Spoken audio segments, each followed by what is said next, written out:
ঘটনাটা আজ থেকে প্রায় ৩২ বছর আগে। জায়গাটা চট্টগ্রামের দক্ষিণ পাশে পাহাড়ি একটা গ্রামে, নাম হাড়িভাঙ্গা। তখন গ্রামের মধ্যে বিদ্যুৎ ছিল না। সন্ধ্যা নামলেই কুয়াশা আর অন্ধকার একসাথে ঘিরে ফেলত পুরো এলাকা। গল্পটা শুরু হয় রহিম কাকার বয়স যখন মাত্র ১৩ বছর। সবে হাফেজি মাদ্রাসায় ভর্তি হয়েছেন। পরিবার তাকে জোর করেই পাঠিয়েছে হোস্টেলে।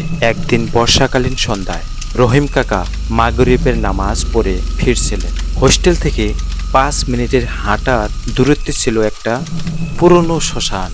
যদিও সেটি হিন্দু শ্মশান। এলাকাবাসী বলতো ওখানে মাঝে মাঝে কিছু অদেখা ছায়া ঘোরাফেরা করে। সেদিন প্রচণ্ড বৃষ্টি হচ্ছিল। রহিম কাকা ছাতা ছাড়া হাঁটছিলেন, কাপড় চোপড় ভিজে একাকার। যখন শ্মশানের পাশে এসে পৌঁছান, হঠাৎ টের পান যেন কেউ তার পিছনে পিছনে হাঁটছে। কাপা কাপা গলায় কলেমা পরে পেছনে তাকান। একটা অজগর সাপদারি। সাপটা অদ্ভুতভাবে তার চোখের দিকে তাকিয়েছিল, যেন কোনো কিছু বলতে চাইছে। ভয় পেয়ে কাকা রাস্তা থেকে একটা কাঠ তুলে সাপটাকে ছুঁড়ে মারলেন। সাপটার একটা কান্নার মতো আওয়াজ করে ঝোপের ভেতরে মিলিয়ে যায়। সেই রাতে হোস্টেলে ফিরে এসে হালকা জ্বর নিয়ে শুয়ে পড়েন। রাত আনুমানিক ২টা বাজে। ঘুম ভেঙে যায় প্রস্রাবের চাপে। টয়লেটে গিয়ে দরজা বন্ধ করে বসেন, কিন্তু হঠাৎ টের পান তিনি একা নন সেখানে। চারদিকে তাকাতে থাকেন। ঠিক তখনই তার চোখ পড়ে টয়লেটের উপর। ফাঁকা দিয়ে দেখা যাচ্ছে একটি বীভৎস মুখ। পুরো মাথাটাই যেন কেটে ফেলা হয়েছে। চুল টেনে টেনে ফ্লোরে পড়ে আছে। লালচে চোখ, যেন যে কোনো সময় রক্তে ভরে যাবে। সেই মাথা রহিম কাকার চোখে চোখ রেখে বলল, তুই আমার শান্তি নষ্ট করছিস, তোকে ছাড়ব না। এই দৃশ্য দেখে তিনি চিৎকার করে ওঠেন। অন্য ছাত্ররা ও হুজুর ছুটে আসেন। রহিম কাকা তখন এতটাই আতঙ্কে ছিলেন যে মুখ দিয়ে কথা বের হচ্ছিল না। পরে সবাইকে বিস্তারিত বলেন। সাপ, শ্মশান, সেই ভয়ানক মাথা, সবকিছু।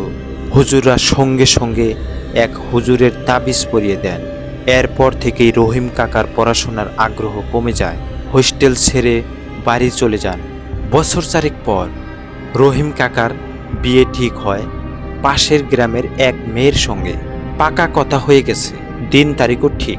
বিয়ের বাজারও করতে তিনি শহরে যান, চট্টগ্রাম নগরীতে। সেদিন খুব বৃষ্টি হচ্ছিল। ফেরার পথে রাত হয়ে যায়। সড়ক ছিল কাদায় ভরা। ঠিক পাশে বয়ে যাওয়া খালের পাশে দিয়ে যেতে হচ্ছিল। হঠাৎ তিনি দেখতে পান সাদা শাড়ি পরা এক মহিলা দূর থেকে হেঁটে আসছেন।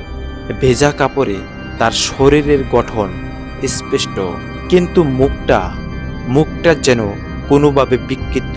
যখন মহিলাটি তার খুব কাছে আসেন, তখন মুখটা খুলে হাসেন।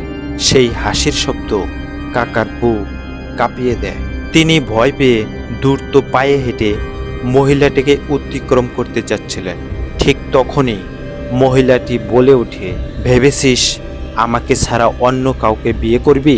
এই কথা শুনেই রহিম কাকার গলা আটকে যায়। কিছু বলতে পারে না, পা কাঁপতে থাকে।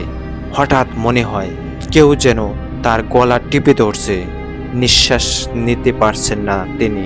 কিছুক্ষণ পরেই জ্ঞান হারিয়ে ফেলেন। সেই রাতেই রহিম কাকা নিখোঁজ হন। পরদিন বাজারের ব্যাগ পরে থাকতে দেখা যায় খালের পাশে, কিন্তু তার কোনো খোঁজ মেলেনি। পরিবার খোঁজাখুঁজি করতে করতে একেবারে দিশেহারা হয়ে যায়। থানায় খবর দেওয়া হয়, পত্রিকায় বিজ্ঞাপনও ছাপা হয়। ৩ সপ্তাহ পর এক রাতে বাড়ির দরজায় ধাক্কার শব্দ হয়। সবাই ঘুমিয়েছিল।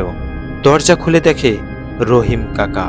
তার শরীর ভেজা, কাদায় ভর্তি, চোখ দুটো যেন অন্য মাত্রায় কাদা।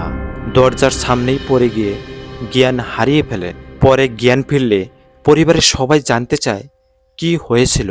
রহিম কাকা শুধু বলেন, আমি ফিরে আসিনি, আমাকে কেউ ছেড়ে দিয়েছে। এরপর আর কিছু বলেনি, আর কেউ তাকে জিজ্ঞেসও করেওনি। আবারও বিয়ের প্রস্তুতি শুরু হয়।